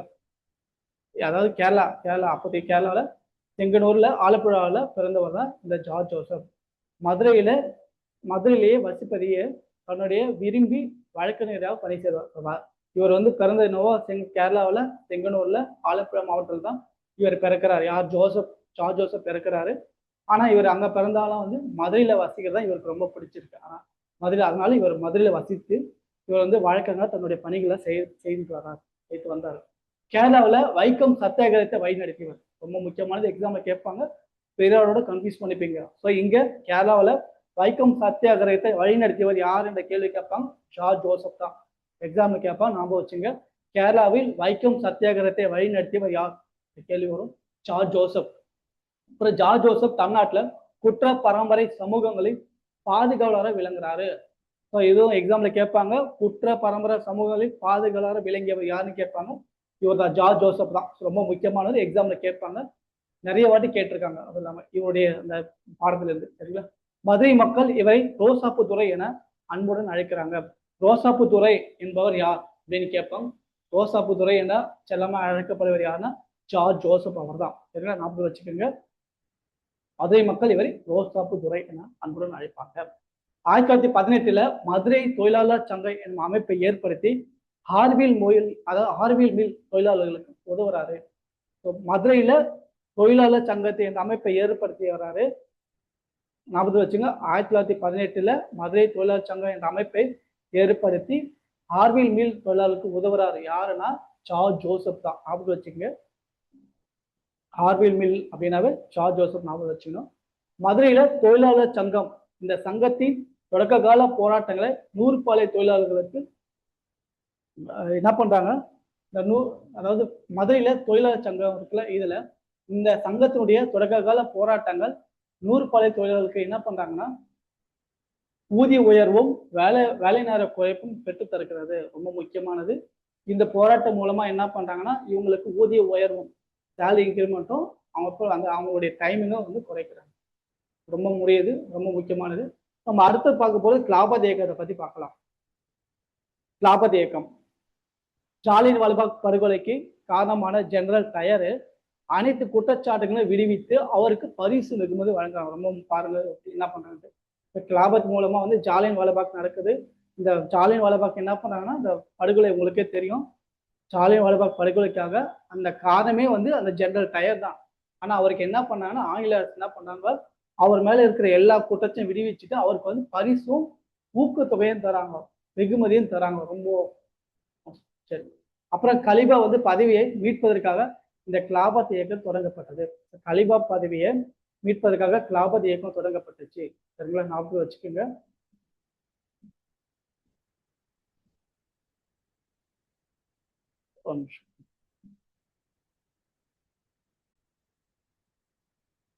நம்ம பார்த்தது ரொம்ப முக்கியமானது. இந்த கலிபா வந்து இந்த ஜாலியன் வாலாபாக் படுகொலைக்காக ஜெனரல் டயருக்கு வந்து எல்லா குற்றச்சாட்டுகளும் விடுவித்து அவங்க பரிசுலாம் கொடுக்குறாங்க, ஊக்கப்படுத்துறாங்க, குற்றச்சாட்டுகள் விடுவிக்கிறாங்க. ரொம்ப மோசமான விஷயம் இது. அப்புறம் கலிபா வந்து பதவியை மீட்பதற்காக கிலாபத் இயக்கம் தொடங்குறாங்க. தமிழ்நாட்டில் 1920 ஏப்ரல் 17 மௌலானா சௌகத் அலி அவர் தலைமையேற்ற பொதுக்கூட்டத்துடன் கிலாபத் நாள் கடைபிடிக்கப்பட்டுச்சு. கிலாபத் நாள் கடைபிடிக்கப்பட்டது எப்படின்னா ஏப்ரல் 17, 1920 கடைபிடிக்கப்படுது. அது யாருடைய தலைமை ஏற்கிறாருன்னா மௌலானா சௌகத் அலி அவர் தான். அப்புறம் மற்றொரு மாநாடு வந்து ஈரோட்டில் நடைபெற்றது. இந்த கிலாபத்துடைய மாநாடு, கிலாபத் மாநாடு ஈரோட்டில் நடக்கிறது. அப்புறம் கிலாபத் எழுச்சி நடவடிக்கைகளின் முக்கிய மையமாக தெரிஞ்சது வாணியம்பாடி தான். ரொம்ப முக்கியமானது, எக்ஸாம்ல கேட்டிருக்காங்க இந்த கேள்வி. கிலாபத் எழுச்சி இருக்குல்ல, அது எந்த இடத்துல நடந்துச்சுன்னு கேட்பாங்க. ஒரு முக்கியமான ஒரு மையமா செயல்பட்டது எந்த இடம்னு கேட்பாங்க. ஞாபகம் வச்சுங்க, வாணியம்பாடி தான். கிலாபத் எழுச்சியுடைய முக்கியமான ஒரு மையமாக செயல்பட்டது வாணியம்பாடி. அதே ஞாபகத்தை வச்சுங்க.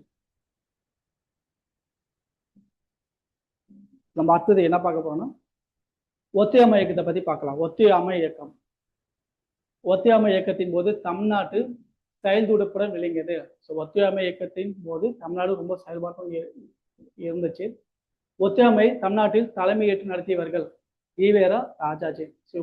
ஒத்தியாமை இயக்கத்தை தமிழ்நாட்டில் தலைமை ஏற்று நடத்தியவர்கள் எக்ஸாம்ல கேட்பாங்க, ஞாபகம் வச்சுங்க. ஈவேராவும் சி ராஜாஜி தான், இவங்க தான் நடத்திருக்கிறாங்க. முஸ்லீம் லீக்கின் சென்னை கிளையை நிறுவியவர் யாருன்னா யாக்கூப் ஹாசன் தான். முஸ்லீம் லீக் இருக்குல்ல, இந்த முஸ்லீம் லீக்குடைய சென்னை கிளையை நிறுவ யாகூப் ஆசன் அவர்தான். இந்த யாகூப் ஆசன் அவருடன் நெருக்கமாக செயல்பட்டார். ஏன்னா ராஜாஜி இவரும் கேட்பாங்க, ஞாபகம் வச்சுங்க.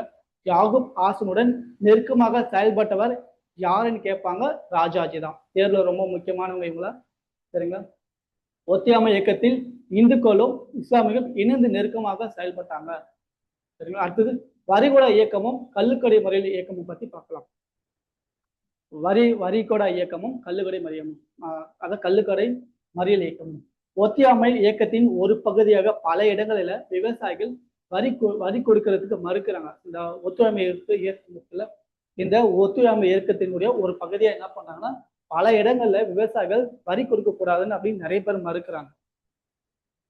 அப்புறம் தஞ்சாவூர்ல வரிகொடா இயக்கம் வந்து ஒண்ணு நடக்கிறது.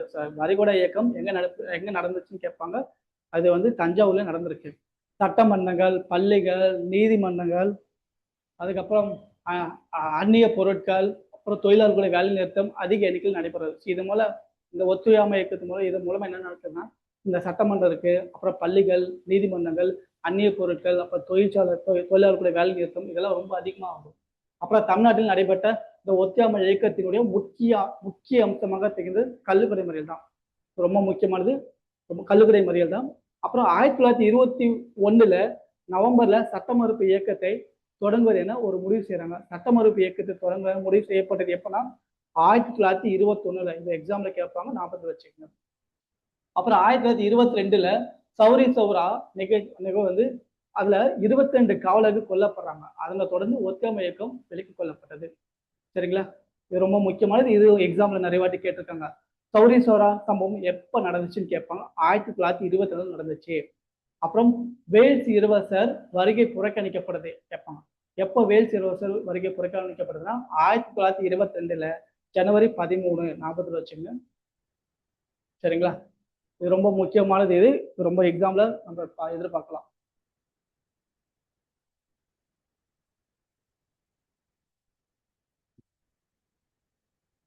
சரி, இப்போ நம்ம அடுத்தது என்ன பண்ண போறோம்னா,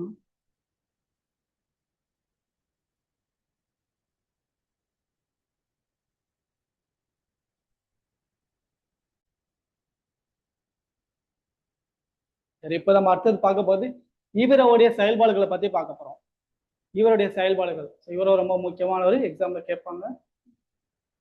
கதிருடைய பயன்பாட்டை மேம்படுத்தி அதனுடைய விற்பனையை அதிகரிக்க ஒரு தீவிரமாக செயல்பட்டவர் யாருன்னா ஈவேரா தான். ஸோ கதிர் அப்படின்னு ஞாபகம் வச்சுங்க.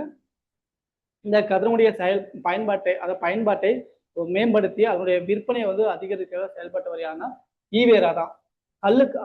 கல்லு சாப்பிட்டாங்க அவங்களுக்கு எதிர்ப்பை காட்ட தன்னுடைய சொந்த தென்னை மரங்களை வெட்டி வீத்துறாரு ஈவேரா. இது எக்ஸாம்ல கேட்பாங்க. தன்னுடைய சொந்த தென்னை மரங்களை வெட்டி வீத்தியவர் ஈவேரா. எக்ஸாம்ல கேட்பாங்க. 1925 ஜூன்ல வைக்கத்துல கோவில சுற்றி இருந்த அந்த வீதிகளை வைக்கப்பட்டிருந்த தடையை நீக்கப்பட்டது. எக்ஸாம்ல கேட்பாங்க. இந்த வைக்கம் கோவில் போராட்டத்தில் பங்கேற்றிருக்காரு இவர். சரிங்களா? 1925 ஜூன் மாதத்துல. அப்புறம் ஜாதி பாகுபாட்டுக்கு எதிராகவும் கோவில் நுழைவு போராட்டத்துக்கு ஆதரவாகவும் செயல்பட்டதால ஈவேரா இவரை வைக்கம் வீரர் என்று அழைக்கப்படுறாரு. ஈவேராவை வைக்கம் வீரர் என்று அழைக்கப்பட்டார். வைக்கம் வீரர் என்று அழைக்கப்படுவதுனா ஈவேரா தான். ஞாபகத்தில் வச்சுக்கோங்க. அப்புறம் இந்த சேரன்மாதேவி குருகோல பிரச்சனை பத்தி பார்க்கலாம். சேரன்மாதேவி குருகுல பிரச்சனையும் வகுப்பு வாரி பிரித்துவம் தொடர்பாக காங்கிரஸ்களே ஏற்பட்ட ஒரு கருத்து வேறுபாடு இருக்கு. அதன் காரணம் வந்து இவர் என்ன பண்றாருன்னா காங்கிரஸை விட்டு ஈவேரா வந்து வெளியேறாரு. சரிங்களா? ஞாபகம் வச்சுங்க. எக்ஸாம்பிள் கேட்பாங்க குரூப் 1ல. சேரன்மாதேவி குருகுல பிரச்சனை, இது மூலமா வந்து இவர் காங்கிரஸ்ல இருந்து ஈவேரா வந்து கருத்து வேறு காரணமா வெளியேறாரு. சரிங்களா? அப்புறம் தேசிய கல்வியை முன்னெடுக்க பொருட்டு ஒரு குருகுலமான ஜிபிபி சுப்பிரமணியால் சேரன்மாதேவி நிறுவப்படுறது. அதாவது என்ன சொல்றாங்கன்னா, தேசிய கல்வி, அதாவது இவர் பிபி சுப்பிரமணியா இருக்கு, அவர் வந்து ஒரு சேரன்மாதேவியில ஒரு குருகுலத்தை நிறுவறாரு. ஞாபகம் வச்சுங்க அது. அப்புறம் இது வந்து இந்த கல்வி வந்து காங்கிரஸ் நிதியுடன் செயல்பட்டது. அது ஞாபகம் வச்சுங்க. இந்த பள்ளி வந்து ஜாதியுடைய அடிப்படையில மாணவர்கள் மீது பாகுபடுத்தியது. சரியா? ஜாதியுடைய அடிப்படையில தான் இந்த ரொம்ப பாகுபடுத்தி மாணவர்களை பிரிச்சு செயல்பட்டு இருந்தாங்க. அப்புறம் பிராமண மாணவர்களுக்கும் பிராமணர் அல்லாத மாணவர்களுக்கும் தனித்தனியே வந்து உணவுல பரிமாற்றப்படுச்சு, தனித்தனியா கொடுக்குறாங்க. அப்புறம் 1925 நவம்பர் 21 காஞ்சிபுரம் நடந்த காங்கிரஸ் கமிட்டி மாநாட்டில் பிராமணர் அல்லாதவர்களுக்கு பிரதித்துவம் வேண்டும் என்ற கோரிக்கையை முன்வைக்கிறாரு ஈவேரா. எப்போ? காஞ்சிபுரம் மாவட்டம் ஞாபகத்தில் வச்சுக்கோங்க. காஞ்சிபுரம் மாவட்டத்தில் காங்கிரஸ் கமிட்டி அந்த மாநாடு நடக்கிறது. அதில் ஈவேரா ஒரு கருத்து சொல்றாரு, முன்மொழிகிறாரு 1925 நவம்பர் 21. இந்த கோரிக்கையை தோல்வியுற்றுறது. அதனால காங்கிரஸ்ல இருந்து விலகி சுயமரியாதை இயக்கம் தொடங்குறாரு. எக்ஸாம்ல கேட்டிருக்காங்க நிறைய வாட்டி. ஈவேரா ஏன் வந்து காங்கிரஸ் வந்து விளங்குறாருன்னு கேட்பாங்க. ஞாபகம் வச்சுங்க. 1925 நவம்பர் 21 அந்த கோரிக்கைகள்லாம் வந்து நிறைவேற்றல காங்கிரஸ், அதனால அதுல இருந்து வெளியேறாரு. சரிங்களா? அதுக்கப்புறம் காங்கிரஸ் வெளியேறி சுயமரியாதை இயக்கத்தை தொடங்குறாரு. அடுத்தது சுயராஜ்ய கட்சியினர், அதாவது நீதி கட்சியின் இடையான போட்டியை பத்தி பார்க்கலாம். சுயராஜ்ய கட்சியினர் நீதி கட்சியோட இடையான போட்டி. ஒத்தியாமை இயக்கம் விலகி கொள்ளப்பட்டதை தொடர்ந்து காங்கிரஸ் வந்து மாற்றத்தை விரும்பாதோ மாற்றத்தை விரும்புவர் என ரெண்டாக பிரியுது. புரியுதுங்களா? இப்போ ரெண்டு கட்சிகளை பத்தி பார்க்கிறோம். இந்த ஒத்தியாமை இயக்கத்துல இதை என்ன பண்றாங்கன்னா, இந்த ஒத்தியாமை இயக்கத்தை விலக்கி கொள்ளப்பட்டதை தொடர்ந்து என்ன பண்றாங்க, காங்கிரஸ் பிரியுது. எப்படி பிரியுதுன்னு பாருங்க. காங்கிரஸ் வந்து ஒரு மாற்றத்தை விரும்பாதவர், மாற்றம் எனக்கெல்லாம் வேண்டாம் அப்படின்னு சொல்லலாம். ஒரு சைடு காங்கிரஸ் என்ன பண்ணா, எங்களுக்கு மாற்றம் வேணும் அப்படின்னு சொல்லி பிரிகிறாங்க. ஸோ ரெண்டு பேரா பிரிகிறாங்க. இந்த மாற்றத்தை விரும்பாதவர் இருக்காங்களா, அவங்க சட்டமன்றத்தை புறக்கணிக்கிறாங்க. அதுக்கப்புறம் அந்த சட்டமன்றத்தை புறக்கணிக்கிறத தொடர்றாங்க. அப்புறம் இந்த மாற்றம்லாம் வேணும் அப்படின்னு சொல்றாங்களா, அவங்க என்ன பண்றாங்க, ஒரு தேர்தலில் போட்டியிட்டு சட்டமன்றத்தை செல்ல விரும்புறாங்க, ஆசைப்படுறாங்க. சரிங்களா? கஸ்தூரி ரங்கரே, எம்ஏ அன்சாரி ஆகியோர் சேர்ந்து கொண்ட ராஜாஜி சட்டமன்றத்தை புறக்கணிப்பு என கருத்தை முன்வைக்கிறாரு. ராஜாஜி என்ன பண்றாரு, சட்டமன்றத்தை புறக்கணிக்கல அப்படின்ற கருத்தை முன்வைக்கிறாரு. எப்படின்னா, கஸ்தூரி ரங்கர் இருக்கு, அவர் கூடயும் எம்ஏ அன்சாரி இவங்க ரெண்டு பேர் கூட இணைந்து ஒரு கருத்தை முன்வைக்கிறார் ராஜாஜி, சட்டமன்றத்தை குறைக்கலாம் அப்படின்னு சொல்லிட்டு. அதுக்கப்புறம் சித்தரஞ்சன் தாஸ், மோதிலால் நேரு ஆகியோரால சுயராஜ்ய கட்சி உருவாக்கப்படுவதற்கு இட்டு செல்றது. இந்த சித்தரஞ்சன் தாஸ் ஞாபகத்தில் வச்சுங்க. இந்த சுயராஜ்ய கட்சி உருவாக்குறதுக்கு ஒரு காரணம் போகிறதுக்கு காரணம் வந்து சித்தரஞ்சன் தாஸும் மோதிலால் நேரு தான். தமிழ்நாட்டில் சுயராஜ்ய கட்சிக்கு, அதாவது தமிழ்நாட்டில் சுயராஜ்ய கட்சியினருக்கு தலைமை ஏற்றவர்கள் எக்ஸாம்ல கேட்பான், ஞாபகம் வச்சுங்க. சீனிவாசனார், எஸ் சத்தியமூர்த்தி, இவங்க ரெண்டு பேர். தமிழ்நாட்டில் சுயராஜ்ய கட்சிக்கு தலைமை ஏற்றவர்கள் யாருன்னு எக்ஸாம்ல கேட்பாங்க, ஞாபகம் வச்சுங்க. சீனிவாசனாரும் சத்தியமூர்த்தி தான், ஞாபகம் வச்சுங்க. அடுத்தது சுப்பராயன் அமைச்சரவை பத்தி பார்க்கலாம். சுப்பராயன் அமைச்சரவை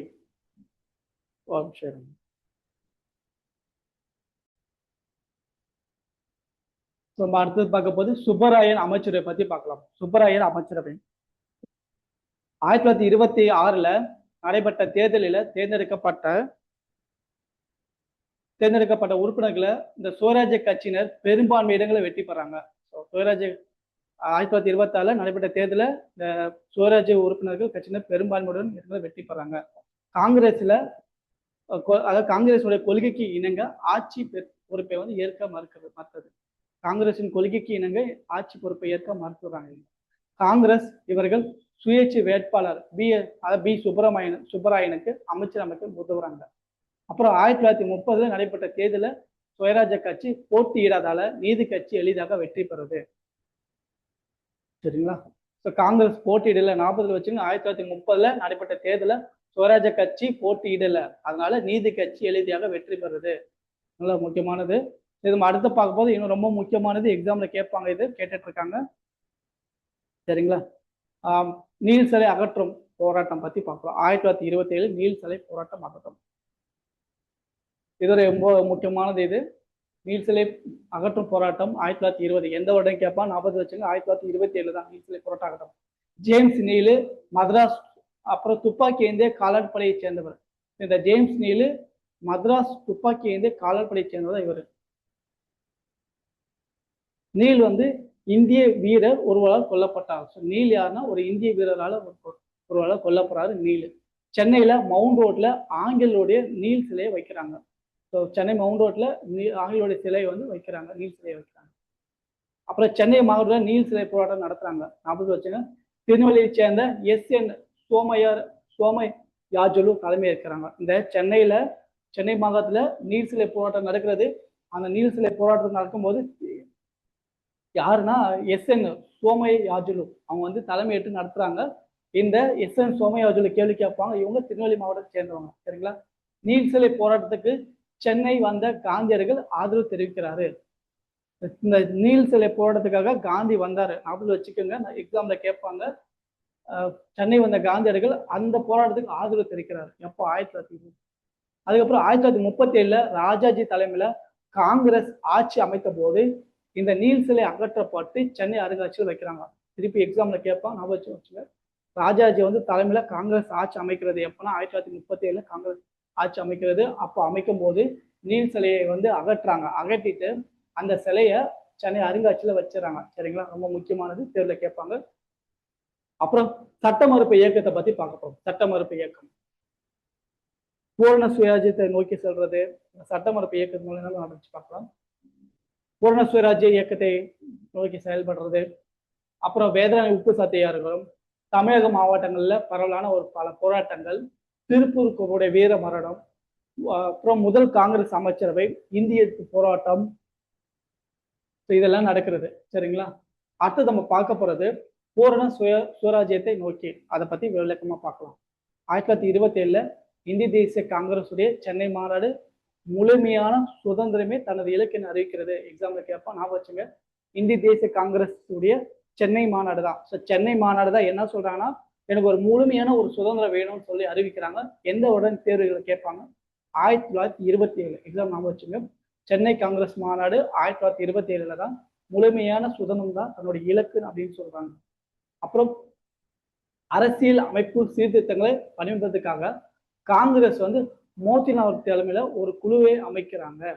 அப்புறம் 1929 லாகூர்ல கூடிய காங்கிரஸ் மாநாட்டுல பூரண சுயராஜ்யம் என்பதை என்னுடைய இலக்கு என தீர்மானம் நிறைவேறியது. அதாவது முழு விடுதலை சொல்லுவாங்க.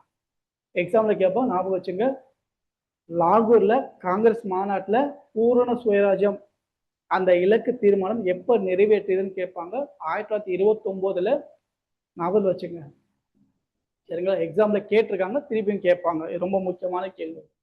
சரி, அப்புறம் 1930 ஜனவரி 26 ராவி நதிக்கரையில சுதந்திரத்தை அறிவிக்கும் விதமா வந்து ஜவஹர்லால் நேரு வந்து ஒரு தேசிய கொடியை வந்து ஏற்றுறாரு. எக்ஸாம்ல கேட்பாங்க. ஜவஹர்லால் நேரு தான் தேசிய கொடியை ஏற்றுறாரு. 1930 ஜனவரி 26 எந்த இடத்துலனா ராவி நதிக்கரையில அந்த சுதந்திரத்தை அறிவிக்கணும் அப்படின்னு சொல்லி ஒரு கொடியை ஏற்றுறாரு. அது எக்ஸாம்ல கேட்பாங்க. ஜவஹர்லால் நேரு தான் எக்ஸாம்ல, ஞாபகம் வச்சுக்க. அப்புறம் வேதராயன உப்பு சத்தியாகிரகத்தை பத்தி பார்க்கலாம். வேதராயன உப்பு சத்தியாகிரகம் காந்தியடிகள் முன்வைத்த கோரிக்கைகளை வைஸ்ராயி கொள்ளாததால சட்ட மறுப்பு இயக்கத்தை தொடங்குறாரு. எக்ஸாம்பிள் கேட்பாங்க. காந்தியடிகள் அவர் முன்வைக்கிற கோரிக்கைகளை அந்த வைஸ்ராய் வந்து ஏற்றுக்கல. அதனால சட்ட மறுப்பு இயக்கத்தை தொடங்குறாரு காந்தியடிகள். அப்புறம் காந்தி வந்து 1930 மார்ச் 12 தண்டியை நோக்கி ஒரு உப்பு சத்தியாகிரக யாத்திரையை தொடங்குறாரு. எக்ஸாம்ல கேட்பாங்க, ஞாபகம் வச்சுங்க. காந்தி உப்பு சத்தியாகிரகத்தை எப்போ தொடங்குறான்னு கேட்பாங்க. 1930 மார்ச் 12. அப்புறம் ராஜாஜி உப்பு சத்தியாகிரகத்தை தமிழகத்துல தலைமையேற்று வேதனா நோக்கி சென்றாரு. நம்ம பார்க்கறது எல்லாமே ஸ்பீடு ரிவிஷன். சரியா? புக்ஸ்ல இருந்து நம்ம எல்லாத்தையுமே பார்த்துருக்கோம். எல்லா பாயிண்ட் எதுவுமே விடாம பார்த்துட்டு இருக்கிறோம். ரொம்ப முக்கியமானது, மயில ஞாபகத்தில் வச்சுங்க. எக்ஸாம்ல கண்டிப்பா எதிர்பார்க்கலாம். காந்தி 1930 மார்ச் 12 தான் தண்டியை நோக்கி ஒரு உப்பு சத்தியாகிரகத்தை தொடங்குறாரு. ராஜாஜி உப்பு சத்தியாகிரகத்தை தமிழகத்துல தலைமையேற்று வேதனாத்தை நோக்கி செல்றாரு. ஸோ அப்ப எக்ஸாம்பிள் எப்படி கேட்பாங்கன்னா, உப்பு சத்தியாகிரகத்தை தமிழகத்துல தலைமையேற்று நடத்தியவர் யாருன்னு கேட்பாங்க. ராஜாஜி தான். இவர் உப்பு சத்தியாகிரகத்தை வேதாரண்யம் நோக்கி செல்றாரு. எக்ஸாம்ல கேட்பாங்க, கேட்டிருக்காங்க, ஞாபகம் வச்சுக்கணும். 1000 தொண்டர்களை 100 தொண்டர்களை மட்டுமே தான் தேர்ந்தெடுக்கிறாங்க இதுல இந்த போராட்டத்துல. அப்புறம் 1930 ஏப்ரல் 13 திருச்சிராப்பள்ளியில தொடங்கி ஏப்ரல் 28 தஞ்சாவூர் மாவட்டம் வேதராயத்தை சென்றடைகிறாங்க. இந்த உப்பு சத்தியாகிரகம் எப்படி போறாங்கன்னா 1930 ஏப்ரல் 13 ஞாபகத்தில் வச்சுங்க. அப்போ திருச்சிராப்பள்ளியில தான் எங்க தொடங்குறாங்கன்னா திருச்சிராப்பள்ளியில, எங்க முடிக்கிறாங்க வேதராயணத்துல ஏப்ரல் 28 தஞ்சாவூர் மாவட்டம் வேதராயத்தை சென்றடைகிறாங்க. எக்ஸாம்பிள் இதை கேட்பாங்க, ஞாபகத்தில் வச்சுக்க. அப்புறம் ராஜாஜியுடைய தலைமையில 12 தொண்டர்கள் உப்பு சட்டத்தை மீறி உப்பை அள்ளுறாங்க. ராஜாஜியுடைய தலைமையில என்ன பண்றாங்க, எத்தனை தொண்டர்கள் எக்ஸாம்ல கேட்பாங்க, ஞாபகம் வச்சுங்க. 12 தொண்டர்கள் சட்டத்தை மீறாங்க. இந்த உப்பு சட்டத்தை மீறி 12 தொண்டர்கள் ராஜாஜியுடைய தலைமையில 12 தொண்டர்கள் அந்த சட்டத்தை மீறாங்க. உப்பு சட்டத்தை மீறியதாக ராஜாஜி வந்து கைது செய்யப்படுறார். எந்த சட்டத்தை மீறியதுக்காக? உப்பு சட்டத்தை மீறியதாக ராஜாஜி கைது செய்யப்படுறாரு. வேதராயம் உப்பு சத்தியாகிரகத்தை பங்கேற்ற இன்னும் சில நிறைய முக்கிய தலைவர்கள்லாம் இருக்காங்க, அவங்கள பத்தி பார்க்கலாம். DSS ராஜன், திருமதி ருக்மணி லட்சுமிபதி, சர்தார் வேதரத்தினம், சாமிநாதர், கே சந்தானம், இவங்க எல்லாருமே என்ன பண்ண கலந்துக்கிறாங்க. இது எக்ஸாம்ல கேட்பாங்க. 40 லட்சம். உப்பு சத்தியாகிரகத்தில் பங்கேற்றவர்கள் யாருன்னு கேட்பாங்க, முக்கிய தலைவர் யாருன்னு கேட்பாங்க. இவங்க ரொம்ப முக்கியமானது. திருப்பி நான் சொல்றேன். DSS ராஜன், திருமதி ருக்மணி லட்சுமிபதி, சர்தார் வேதரத்தினமே, சாமிநாதர், கே சந்தானம், இவங்க எல்லாம் ரொம்ப முக்கியமானவங்க. இவங்க தான் வந்து பங்கேற்ற சில முக்கியமான தலைவர்கள். கத்தியின்றி, அதாவது கத்தியின்றி ரத்தமின்றி யுத்தம் ஒன்று உருகுது, அதாவது வருது, சத்தியத்தின் நித்தியத்தை நம்பும் யாரும் சேர்வீர். இந்த பாட்டை பாடியவர் யாருன்னா நாமக்கல் கவிஞர் ராமலிங்கனார். எக்ஸாம்ல கேட்பாங்க, இதையும் ஞாபகத்துல வச்சுக்கோங்க. கத்தியின்றி ரத்தமின்றி யுத்தம் ஒன்று வருது, சத்தியத்தின் நித்தியத்தை நம்பும் யாரும் சேர்வீர். இந்த பாடலை பாடியவர் நாமக்கல் கவிஞர் ராமலிங்கனார் தான். எக்ஸாம்ல கேட்பாங்க. சரிங்களா? ஸோ நம்ம பார்க்கறது 10ஆம் வகுப்பு புது புத்தகம் TNPSC எக்ஸாமுக்காக ஒரு ஒரு இதுவை பார்த்துட்டு இருக்கோம். சரிங்களா? ஸோ இப்போ நம்ம பார்க்கறது அடுத்தது தமிழக மாவட்டங்களில் பரவலான சில போராட்டங்கள்லாம் இருக்குல்ல, அதை பத்தி பார்க்கலாம். இந்த உப்பு சட்டங்களை மீறதுக்காக அபராதம் கட்டிய முதல் பெண்மணி கேட்பாங்க. யாரு? ருக்குமணி லட்சுமிபதி, அவங்க தான். ஸோ உப்பு சட்டங்களை மீறியதுக்காக அபராதம் கட்டிய முதல் பெண்மணி ருக்குமணி லட்சுமிபதி. எக்ஸாம்ல கேட்பாங்க, ஞாபகத்தில் வச்சுக்கோங்க. 1932 ஜனவரி 26 ஆர்யா என அழைக்கப்பட்ட பாஷ்யம் புனித ஜார்ஜ் கோட்டையில உச்சியில ஒரு தேசிய கொடியை ஏத்துறாரு. எக்ஸாம்ல கேட்பாங்க. புனித ஜார்ஜ் கோட்டையில உச்சியில தேசிய கொடியை ஏற்றிய நபர் யாருன்னு கேட்பாங்க. ஆர்யா என்கிற பாஷ்யம், அவர்தான். எந்த வருடம் கேள்வி கேட்பாங்க? 1932 ஜனவரி 26. ரொம்ப முக்கியமானது. எக்ஸாம்ல கண்டிப்பா எதிர்பார்க்கலாம் இவங்க தான். அடுத்து நம்ம பார்க்க போறது திருப்பூர் குமரனை வீரமரணத்தை பத்தி பார்க்கலாம். திருப்பூர் குமரனுடைய வீரமரணம் 1932 ஜனவரி 11 திருப்பூர்ல ஒரு கொடிகளை ஏந்தி நாட்டுப்பட்டு மிகுந்த பாடல்கள்ல பாடிக்கிட்டு செல்றாங்க. அந்த ஊர்வலத்துல காவல்துறையில வந்து ஏற்கனவே அவங்களை எல்லாருமே அடிச்சு உதைக்கிறாங்க. ஞாபகம் வச்சுங்க. திருப்பூர்ல அந்த கொடிகளை ஏந்திக்கிட்டு, அதாவது கொடிகளை வச்சுக்கிட்டு பாட்டு பாடிக்கிட்டு நாட்டு பாட்டு பாடல்களை பாடிக்கிட்டு போறாங்க. போகும்போது எப்போனா 1932 ஜனவரி 11 காவல்துறை அதிகாரிகள் அவங்கள ரொம்ப இறக்கமடி போட்டு செம்மடி அடிக்கிறாங்க. அப்படி அவங்கள அடிக்கிறாங்க. திருப்பூர் ஞாபகம் வச்சுங்க. அப்புறம் திருப்பூர் குமரன் என்று அழைக்கப்படுவர் OKSR ராமசாமி. சரிங்க? திருப்பூர் குமரன் என்று அழைக்கப்பட்டவர் OKSR ராமசாமி. தேசிய கொடியை உயர்த்தி பிடித்தவர் விழுந்து இறந்தவர் இவர்தான். இந்த அந்த ஊர்வலம் போறாங்களா, ஊர்வலம் போகும்போது போலீஸ் எல்லாரும் அடிக்கிறாங்க. அடிக்கும்போது தான் கையில் இருக்கிற அந்த கொடியை கீழே விடாம கட்டியா பிடிச்சுக்கிறார், போடாம அப்படியே. அதனால அவர் இறந்தாலும் அவர் போடல. சரிங்களா? தேசிய கொடியை உயர்த்தி பிடித்தவாறு விழுந்து கீழே விழுந்து இறந்தார். அவர் பேர் தான் திருப்பூர் குமரன். இவருக்கு இன்னொரு பேரு செல்லமா கூப்பிடுறாங்க, கொடிக்காத்த குமரன் என்று அழைக்கப்படுறார். ஸோ கொடிக்காத்தன் குமரன், அவருடைய தியாகத்தை போடும் விதமா வந்து கொடிக்காத்த குமரன் அழைக்கப்படுவது திருப்பூர் குமரன் தான். இது எக்ஸாம்ல கேட்பாங்க, ஞாபகத்துல வச்சுக்கோங்க. கொடிக்காத்த குமரன் அழைக்கப்படுவது திருப்பூர் குமரன். அதுக்கப்புறம் முதல் காங்கிரஸ் அமைச்சரை பத்தி பார்க்க போறோம். அடுத்தது முதல் காங்கிரஸ் அமைச்சரவை 1935 இந்திய அரசாங்க சட்டம் மாநில சுயாட்சிக்கு வழிவகுக்கிறது. 1935 என்ன பண்றாங்கன்னா, இந்திய அரசாங்க சட்டம் மாநில சுயாட்சிக்கு வழிவகுக்கிறது. ரொம்ப முக்கியமானது, ஞாபகத்தில் வச்சுங்க. நம்ம பார்க்கறது எல்லாமே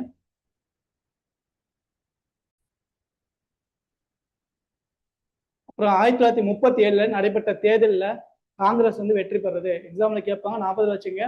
1937 நடைபெற்ற தேர்தலில் காங்கிரஸ் வெற்றி பெறுகிறது. சரிங்களா? காங்கிரஸ் எப்ப வெற்றி பெறுதுன்னா 1937. எந்த ஆண்டு கேட்பாங்க. ராஜாஜி முதல் காங்கிரஸ் அமைச்சரவை அமைக்கிறாரு. முதல் காங்கிரஸ் அமைச்சர் யாருன்னு கேட்பாங்க. ராஜாஜி தான். 40 வச்சுங்க. எக்ஸாம்லயே கேட்டிருக்காங்க.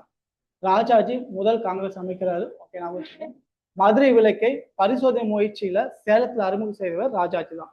ஏதோ எக்ஸாம்ல கேட்பாங்க, ரொம்ப முக்கியமான ஒரு மது விளக்கை பரிசோதனை முயற்சிக்காக சேலத்தில் அறிமுகம் செய்தவர் யாருன்னு கேட்பாங்க.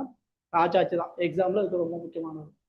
பிரகாசம் மேற்கொண்ட முயற்சியால ஜமீன்தார்களுடைய பகுதிகளை சேர்ந்த இந்த குத்தகைதாருடைய நிலையை குறித்து ஒரு விசாரணை குழு வந்து அமைக்கப்பட்டுச்சு. இந்த அமைச்சரவை கலந்தாலோசிக்காம ஆங்கில அரசு வந்து இந்தியாவை 2வது உலக போர்ல ஈடுபடுறாங்க. இதனால காங்கிரஸ் என்ன பண்ணாலும் தன்னுடைய அமைச்சர் வந்து ராஜினாமா செய்றாங்க. சரிங்களா, ஞாபகம் வச்சுங்க. அப்புறம் மதுரையில ஹரிஜன சேவா சங்கத்தின் தலைவர் வைத்தியநாதர், அப்புறம் செயலர் எல்.என். கோபாலசாமி. ஞாபகம் வச்சுங்க. மதுரையில ஹரிஜன சேவாக் சங்கத்துடைய தலைவர் யாருன்னு கேட்பாங்க, வைத்தியநாதர். அதனுடைய செயலாளரான எல்.என். கோபாலசாமி தான். இதுவும் எக்ஸாம்ல கேட்பாங்க. ஸோ மதுரையில ஹரிஜன சேவா சங்கத்துடைய தலைவர் யாருன்னு கேட்பாங்க, வைத்தியநாதர். அந்த சங்கத்துடைய செயலாளர் எல்.என். கோபால்சாமி தான். அப்புறம் 1930 கோவில் நுழைவு அங்கீகாரம் ஏற்பீடு சட்டம் இயற்றப்பட்டது. இதுவும் தேர்வுல கேட்பாங்க, ஞாபகம் வச்சுங்க. 1930 தான் கோவில் நுழைவு அங்கீகார ஏற்பீடு சட்டம் இயற்றப்பட்டது. ஸோ கோவில் நுழைவு அங்கீகாரம் ஏற்பீடு சட்டம் இயற்றப்பட்ட ஆண்டு எந்த உடனே கேள்வி கேட்பாங்க, 1937 தான். இதுவும் எக்ஸாம்ல ரொம்ப முக்கியமானது.